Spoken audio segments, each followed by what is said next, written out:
Thank you so much, Stella Maris, which is, I think, somehow addresses the issue of improved seed issues, but we have time to reflect on Q&A session. So we have a last presentation, which is very different innovations and very different interventions, this time from the finance side. So we have Opeyerni from IFRI and Babafemi from Crop to Cash.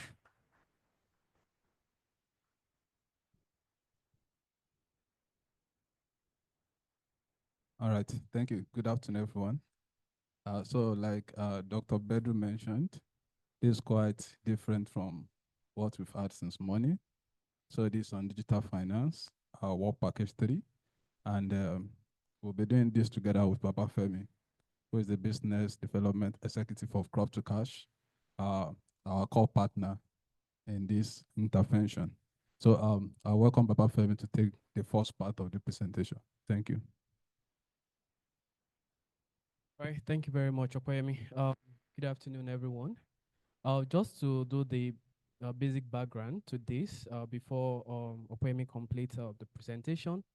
Um, the fact remains that access to credit, especially formal credit from financial institution in rural area is limited, not just in rural area alone, but access to finance by smallholder farmer is difficult.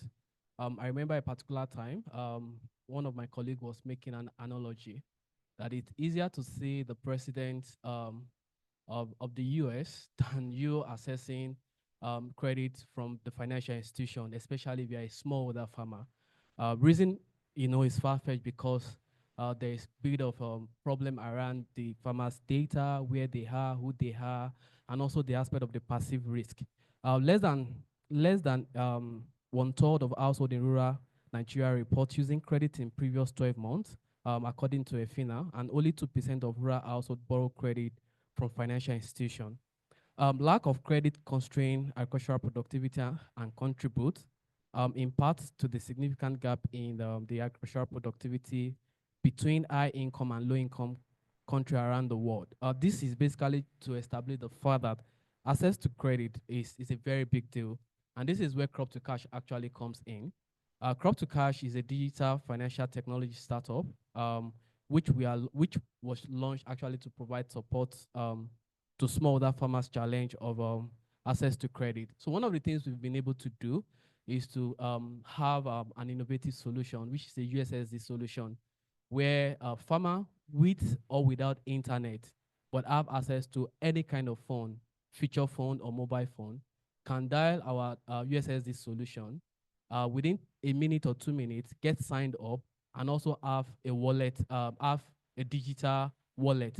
And interestingly for us, over the past a few months, we've had 50 to 60% of farmers that sign up on Crop to Cash being financially included, meaning that they've not actually been banking. And because of that particular solution, they've have access to that, and thanks to some of our partners. And with this particular USSD solution, farmer can save money, they can get paid, they can save money, they can also receive from our solution. We have a marketplace where farmer can also have access to major stakeholders. Also, another bit of digital solution meeting innovation is that Crop to Cash have been able to inculcate or integrate all the major stakeholders across the value chain, from input provider to agrochemicals to finance on the USSD, which make it easier for smallholder farmer to access them. And C2C build each farmer's agricultural activities database. And I think this is the problem we are solving, to also provide a bit of succor for commercial banks to say, okay, we have 100 farmers, we have 200 farmers, this is where they are, this is what they do, this is where the location of the farm is, and these people are actually traceable. And farmers must be active on our platform. They must also have history of they must not be a defaulter, and that is why we used to also carry a bit of a credit check for every farmer before we finance them. And for each farmer, Crop to Cash does not provide cash as a form of financing.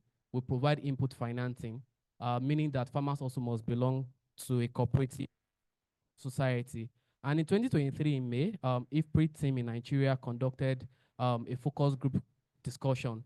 And with more than 40 farmers actively engaged with crop to cash farmers in Kebbi State.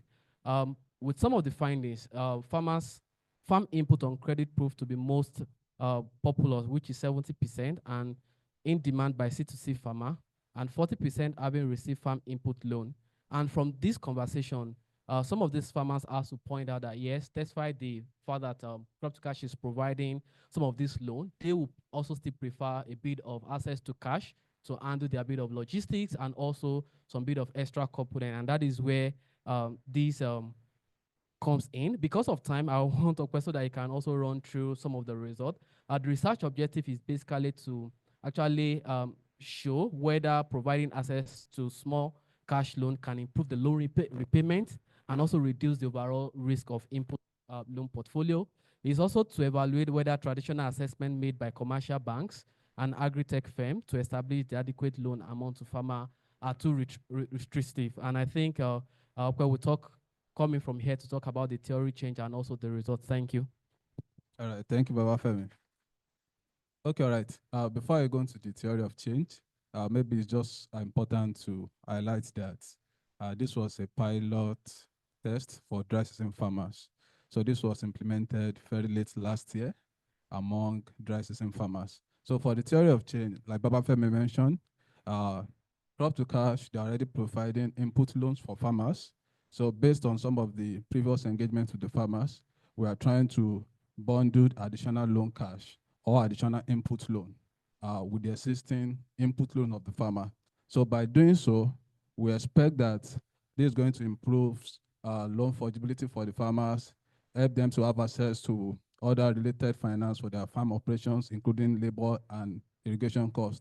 So ultimately, this is expected to increase the access to quality inputs.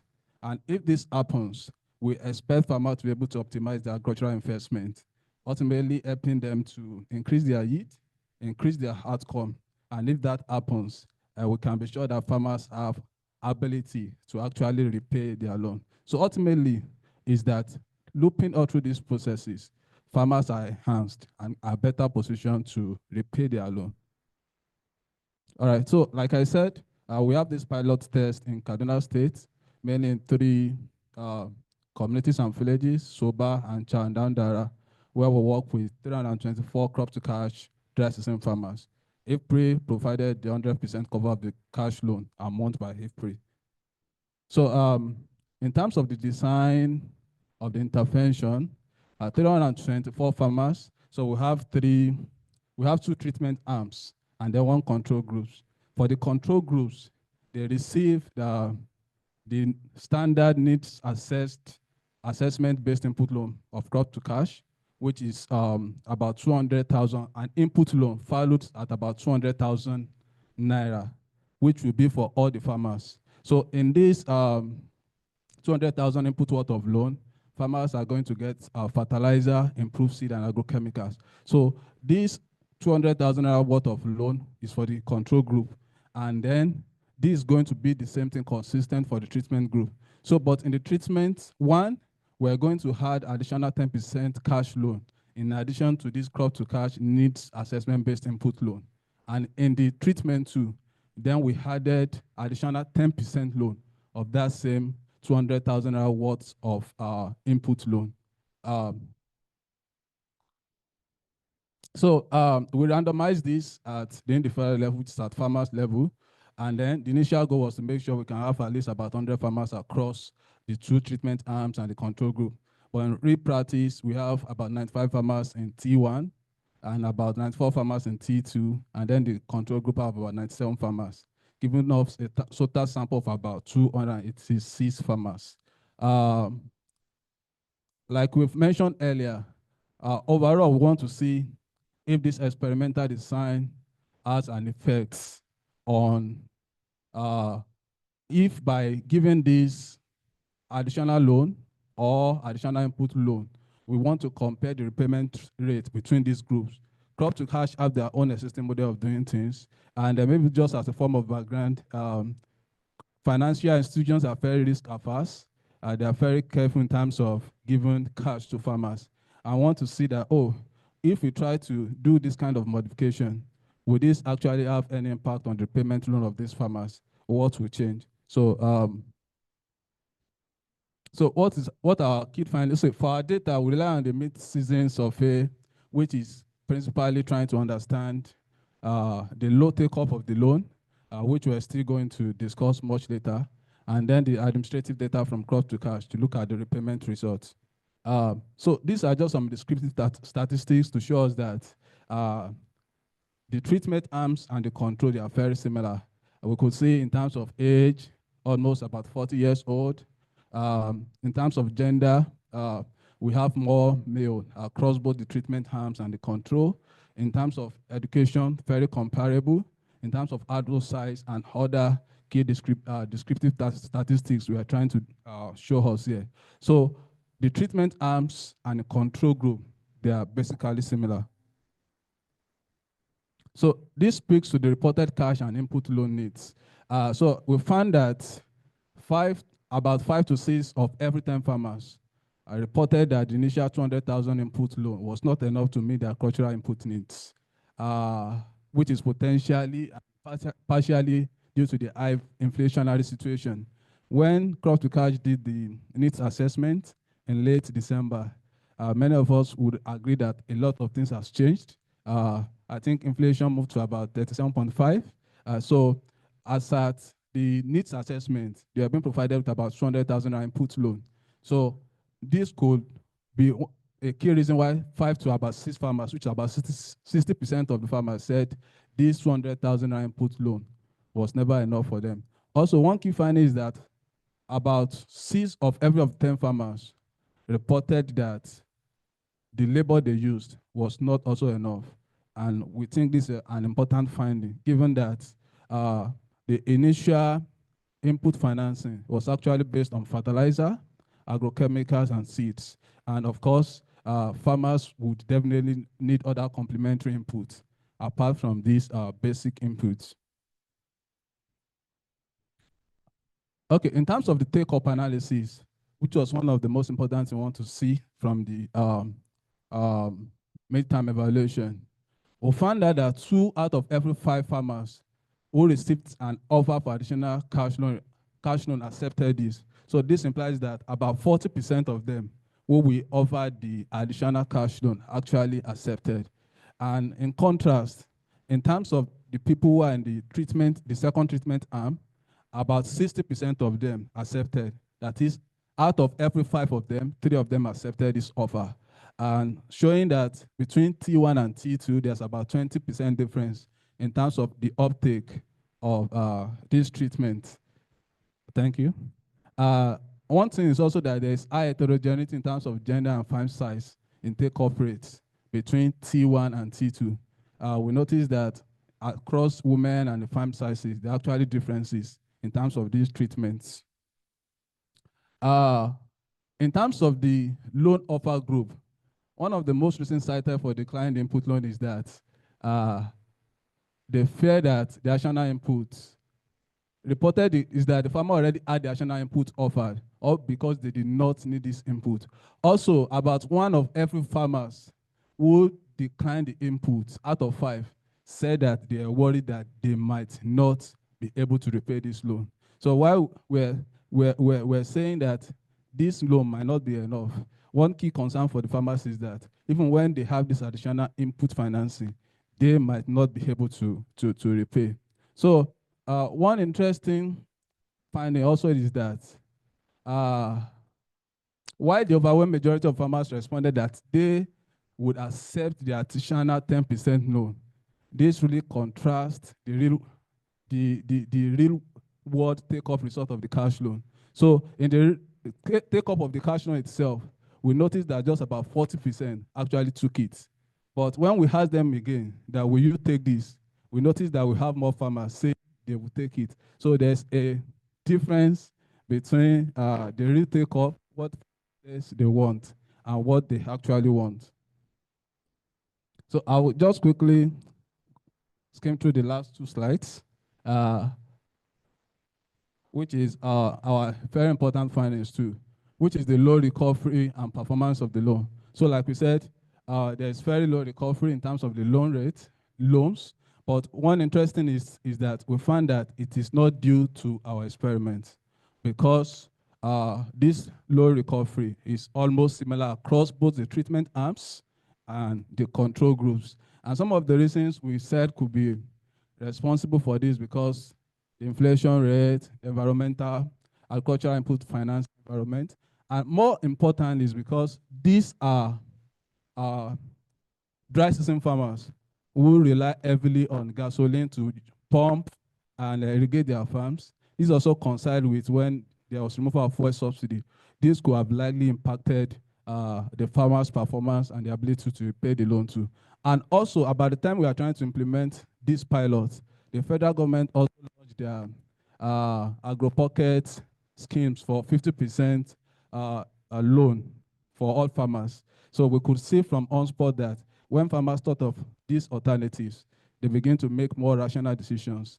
This could also be responsible for the low take-up and all the factors. So, but one thing we want to also highlight is that this result does not necessarily reflect any policies or practice of crop to cash, because since checking around with all other organizations playing with this field, we realize that many of these organizations also face these similar challenges. So our lessons, maybe I'll just, okay, our time is fast spent, so I will not want to report many of the things we've said earlier.